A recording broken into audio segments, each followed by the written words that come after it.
Green's four കേരളയുടെ പുതിയൊരു വീഡിയോയിലേക്ക് സ്വാഗതം. ആധാർ കാർഡുമായി ബന്ധപ്പെട്ട് 2025 മെയ് മുതൽ അറിഞ്ഞിരിക്കേണ്ട വളരെ പ്രധാനപ്പെട്ട അറിയിപ്പുകളാണ് ഇന്ന് നിങ്ങളുമായി ഷെയർ ചെയ്യുന്നത്. ചാനൽ ആദ്യമായി കാണുന്നവർ സബ്സ്ക്രൈബ് ചെയ്യുവാനും വീഡിയോ ഇഷ്ടമായ ലൈക്ക് ചെയ്യുവാനും മറക്കാതിരിക്കുക. നമ്മുടെ രാജ്യത്തെ ഏറ്റവും പ്രധാനപ്പെട്ട രേഖയാണ് ആധാർ കാർഡ്. ആധാർ നൽകുന്ന UIDAI അഥവാ unique identification authority of India നിരന്തരം മാറ്റങ്ങളും ആധാറുമായി ബന്ധപ്പെട്ട് വരുത്താറുണ്ട്. ഇതിൽ ഏറ്റവും പുതിയ അപ്ഡേഷനായി വന്നിട്ടുള്ളത് ആധാർ ആപ്പാണ്. ഈ ആധാർ ആപ്പ് വന്നതോടുകൂടി ഇനി ആധാറിൻ്റെ കോപ്പിയോ ആധാറോ കയ്യിൽ കൊണ്ടു നടക്കുന്നത് ഒഴിവാക്കാൻ സാധിക്കും.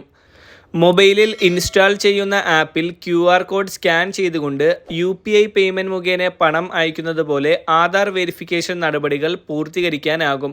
വളരെ വൈകാതെ തന്നെ ഈ ആധാർ ആപ്പ് ലഭ്യമാകുന്നതായിരിക്കും.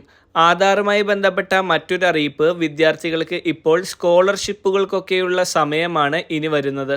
സ്കോളർഷിപ്പ് തുക കൃത്യമായി കൈകളിലേക്കും അക്കൗണ്ടുകളിലേക്കും എത്തുന്നതിന് വേണ്ടി ആധാർ അപ്ഡേറ്റ് നിർബന്ധമാണ്. 5 വയസ്സിന് മുമ്പെടുത്തിട്ടുള്ള ആധാർ ബാൽ ആധാർ ആയിരിക്കും. ഈ നീല ആധാർ 5 വയസ്സിന് ശേഷം പുതുക്കേണ്ടതുണ്ട്. അപ്പോഴാണ് കുട്ടികളുടെ ബയോമെട്രിക് ആധാറിൽ ചേർക്കുന്നത്. അതിനാൽ 5 വയസ്സിന് ശേഷമുള്ള ആധാർ പുതുക്കണം. പിന്നീട് 15 വയസ്സിന് ശേഷവും ഇത് പുതുക്കണം. എങ്കിൽ മാത്രമേ കുട്ടികൾക്ക് ലഭിക്കേണ്ട ആനുകൂല്യങ്ങൾ ലഭിക്കൂ. മാത്രമല്ല, കുട്ടികളുടെ ആധാറിൽ മൊബൈൽ നമ്പർ ലിങ്ക് ചെയ്തിട്ടില്ലെങ്കിൽ അതും ചെയ്യണം. രക്ഷിതാക്കളുടെ നമ്പർ ലിങ്ക് ചെയ്താൽ മതിയാകും.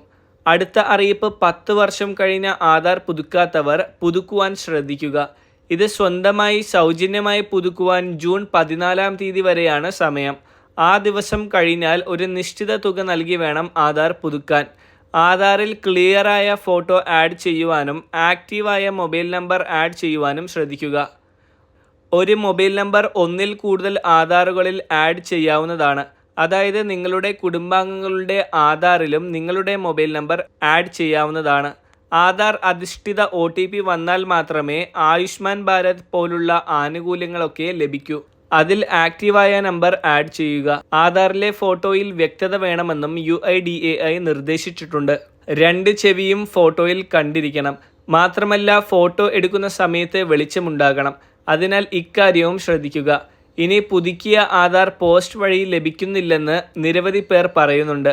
അങ്ങനെയുള്ളവർ ആധാർ പുതുക്കുന്ന സമയത്ത് PVC ആധാറിന് കൂടി അപ്ലൈ ചെയ്യുക. അത് സ്പീഡ് പോസ്റ്റ് വഴി ലഭിക്കും. ATM കാർഡ് രൂപത്തിലുള്ള ഈ കാർഡ് ആധാറായി ഉപയോഗിക്കാം. വളരെ പ്രധാനപ്പെട്ട ഈ ഇൻഫർമേഷൻ നിങ്ങൾ മറ്റുള്ളവരിലേക്ക് കൂടി ഷെയർ ചെയ്യുക. മറ്റൊരു വീഡിയോയുമായി വീണ്ടും കാണാം.